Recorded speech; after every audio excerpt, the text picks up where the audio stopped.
Voici une histoire parsemée d'intrigues et de duperies, de jalousie, d'orgueil et de passion. Non, il ne s'agit pas d'un épisode d'amour, gloire et beauté. C'est une saga teintée de patience, de loyauté, de bravoure et de compassion.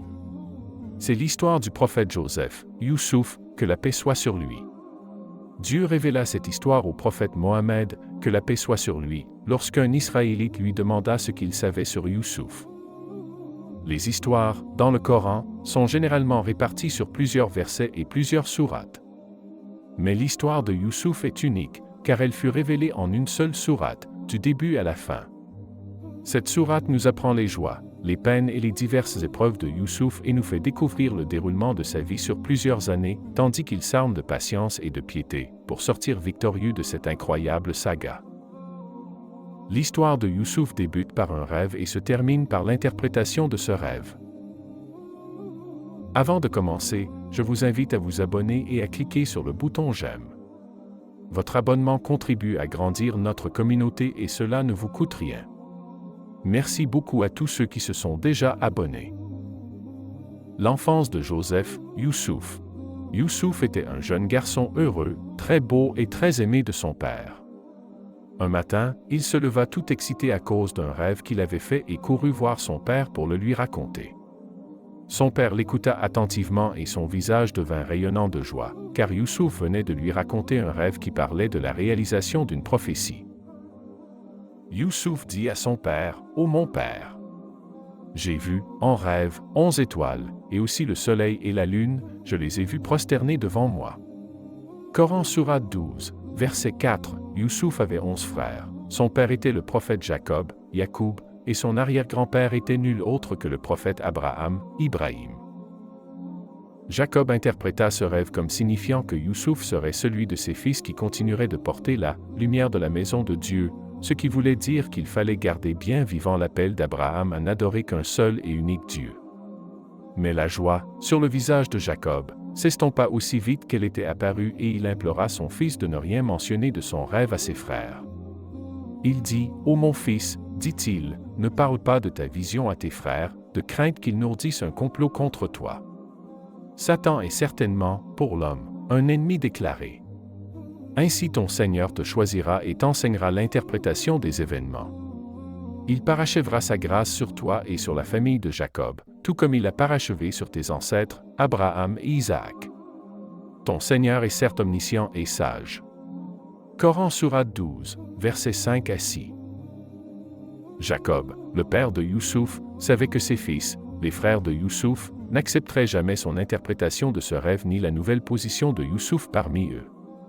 Il était donc en proie à une grande crainte. Les 10 frères aînés de Youssouf étaient déjà jaloux de lui, car ils voyaient bien l'affection particulière que lui portait leur père.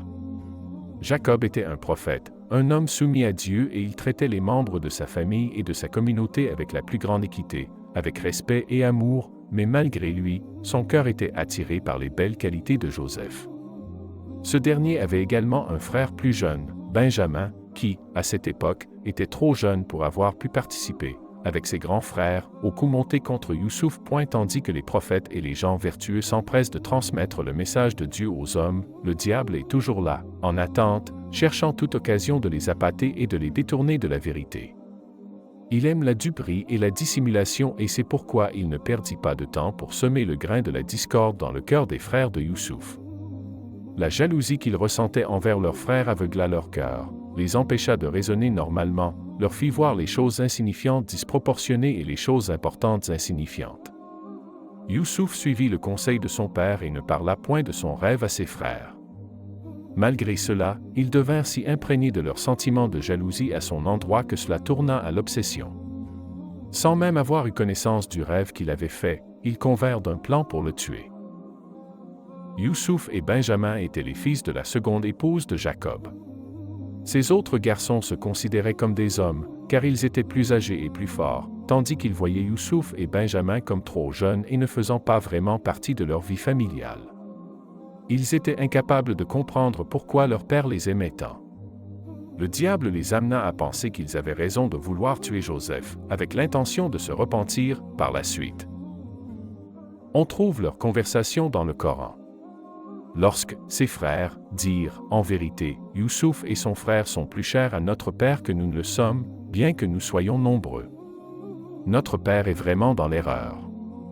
L'un d'eux dit, tuez Youssouf ou envoyez-le au loin dans n'importe quel pays, afin que le visage de votre père ne se détourne plus de vous. Après cela, vous pourrez être des gens vertueux en vous repentant. Coran sourate 12, versets 8 à 9. L'un des frères, cependant, se ravisa et suggéra, plutôt que de le tuer, de le jeter dans un puits.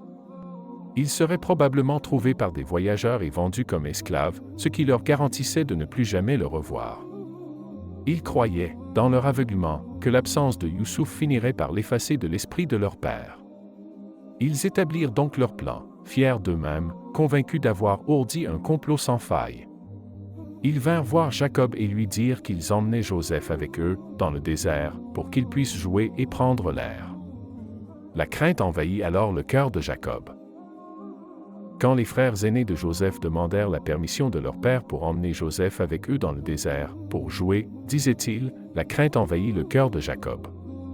Il soupçonna immédiatement une trahison et exprima alors la crainte que le loup ne dévore Joseph. Il leur dit, Jacob y dit, en vérité, cela m'attriste que vous l'emmeniez avec vous, et je crains que le loup ne le dévore dans un moment où vous ne ferez pas attention à lui.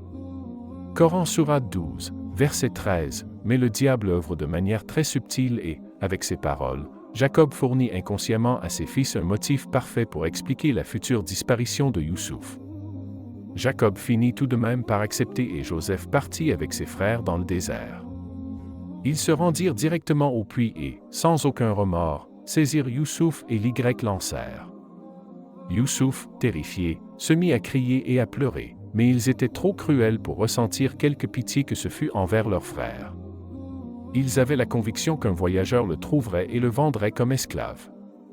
Tandis que leur jeune frère continuait de crier, ils égorgèrent une petite chèvre de leur troupeau et tachèrent de son sang un vêtement appartenant à Joseph. Puis, ils firent un pacte où chacun jura de ne jamais dévoiler ce secret et s'éloignèrent, contents d'eux-mêmes. Terrifié, Joseph s'agrippa à une saillie, dans le puits, et c'est alors que Dieu lui apprit qu'un jour, il confronterait ses frères, et lui dit qu'un jour, il parlerait à ses frères de leur acte odieux, mais que ses frères ne réaliseraient pas qu'il était Youssouf. Les larmes ne sont pas une preuve de vérité. Les frères de Youssouf revinrent chez leur père en larmes. Il faisait alors nuit et Jacob était assis, chez lui, attendant avec angoisse le retour de Youssouf. Les pleurs de ses fils, qu'il entendit de l'intérieur avant même qu'il n'entre, confirma sa plus grande crainte. L'obscurité de la nuit n'avait d'égal que la noirceur de leur cœur. Les mensonges sortirent aisément de leur bouche, mais Jacob n'était pas dupe. Ils dirent, « Ô notre père, nous sommes allés faire une course, entre nous, et nous avons laissé Joseph près de nos effets, et le loup l'a dévoré. Mais tu ne nous croiras jamais, quand bien même nous te disons la vérité. » Ils apportèrent sa chemise tachée d'un faux sang. Coran sourate 12, versets 17 à 18. Tandis que Joseph était assis au fond du puits, terrifié mais toujours aussi soumis à Dieu, Jacob, des kilomètres plus loin, avait le cœur serré par la crainte et la douleur, car il savait que ses fils mentaient. Il leur dit, « Non, votre âme vous a plutôt suggéré quelque chose. Il ne me reste plus qu'à m'armer d'une belle patience. Et c'est auprès de Dieu qu'il me faut chercher secours contre ce que vous racontez. » Coran sourate 12, verset 18. Jacob était dans un dilemme. Qu'allait-il faire? Il savait que ses fils mentaient, mais quelles étaient ses options? Comme c'était un homme entièrement soumis à Dieu, il comprit qu'il n'avait aucun pouvoir sur cette affaire et qu'il n'avait d'autre choix que de s'en remettre totalement à Dieu et de se tourner vers lui avec espoir et patience. Au fond du puits, Joseph pria. Le père et le fils se tournèrent vers Dieu dans l'obscurité de la nuit, le cœur à la fois rempli de crainte et d'espoir. Pour Jacob, le jour se leva sur une période de plusieurs années durant lesquelles il n'aurait d'autre choix que de s'armer de patience et d'avoir confiance en Dieu. Pour Youssouf, les premiers rayons de soleil se pointèrent sur le rebord du puits. S'il avait pu voir l'horizon, il aurait aperçu une caravane approchant. Quelques minutes plus tard, un homme fit descendre son seau dans les profondeurs du puits, s'attendant à y trouver de l'eau fraîche.